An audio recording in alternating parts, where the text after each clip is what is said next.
I've been running a development company for the past 3 years, and over those past 3 years, I've worked with several startups and clients, and I've seen businesses who do several millions a year all the way through to $0 per year build applications and try and succeed in building something. And there's this one question that I think anybody in business will have to face all the time, and that is push or pivot. Do you push with the current idea that you have because you just need to keep trying and you need to persist and keep going? Or do you pivot and do something else because the current thing isn't working? And the thing is, both of these ideas are equally true, equally opposite, but you need to push or you need to pivot. Otherwise, your business isn't going to take off. I don't think there's a perfect answer for this, but I do want to share some learnings from what I've seen my clients do. I've seen some 10 applications fail from getting the wrong stuff done. How do you push well? How do you pivot well? And the first thing that's really important is that whether you push, whether you pivot, you have to give things time. So if you pivot to something, you have to give it time in order to validate if it works or not. So you can't pivot every month.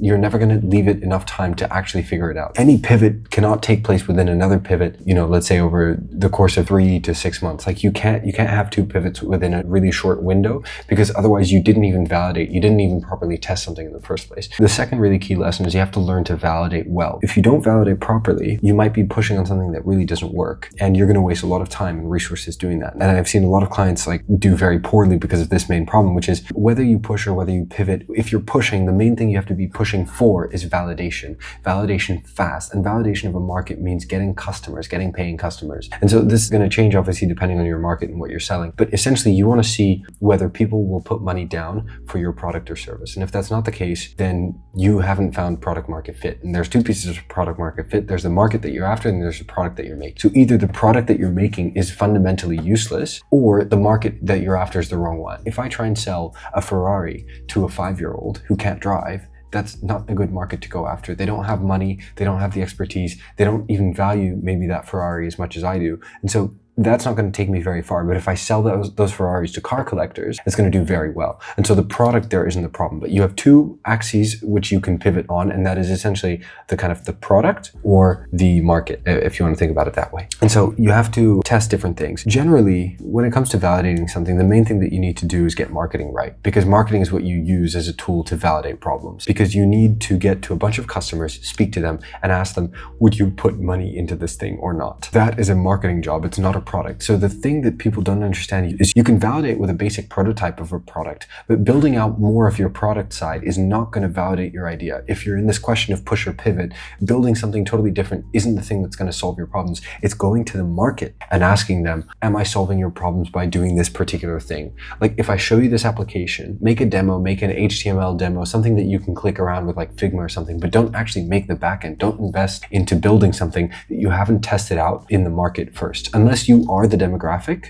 in which case you know exactly the problems that you're solving for yourself, in which case I think that's an excellent start to business. If you are creating a product for somebody who is not yourself, then you need to go out and see if that user would use it every single day and if they would pay for it and really deeply value it. Because if they don't, it's going to be really hard. You're basically putting money into a product that won't be sold because you haven't marketed it and you haven't actually validated that it's going to be useful to the market in the first place. From personal experience, sometimes I've sat in this dilemma where I have felt like maybe I should pivot my business model. Like many times I've wanted to quit this business because I thought I was doing it wrong or something, or the market was the problem, right? Selling development was too hard or whatever. When in reality, a big part of the problem is getting specific about the problem that you solve. That is something that you need to be very, very clear on and you need to work on. And so before you think to pivot to another business model, you first need to think, have I properly validated the singular problem that I'm solving? Do people value it enough to put money into a solution for it? And when you ask that question, it will also force you to first create the singular problem that you solve, which I realized that for me, I didn't have. We had a niche, which was kind of MVPs in development and early stage products, and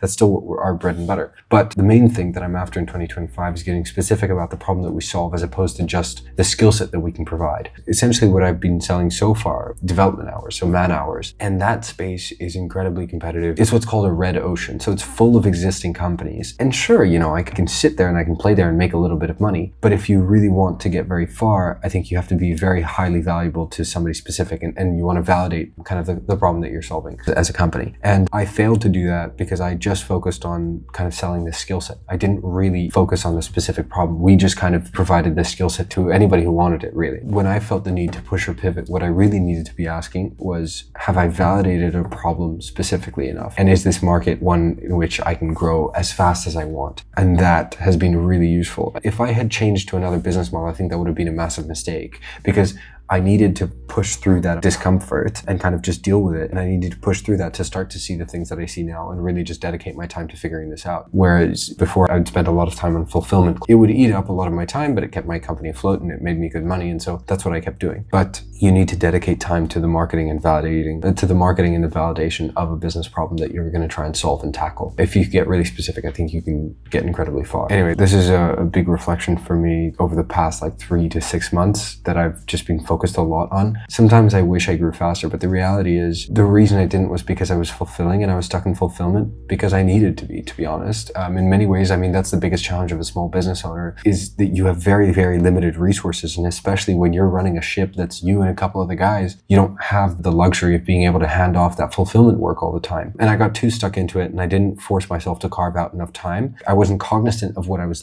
leaving on the table by not forcing out time to do the business development and do the marketing, which honestly is pretty uncomfortable work because I have no idea what it looks like sometimes, because a lot of it is figuring it out. And I come from a kind of development background, not a marketing one. It's not the most fun thing to do, but it's so important. It took me 3 years to kind of really rip myself out of fulfillment and just focus on marketing. But those 3 years let me build up enough capital and experience to make my fulfillment really, really good.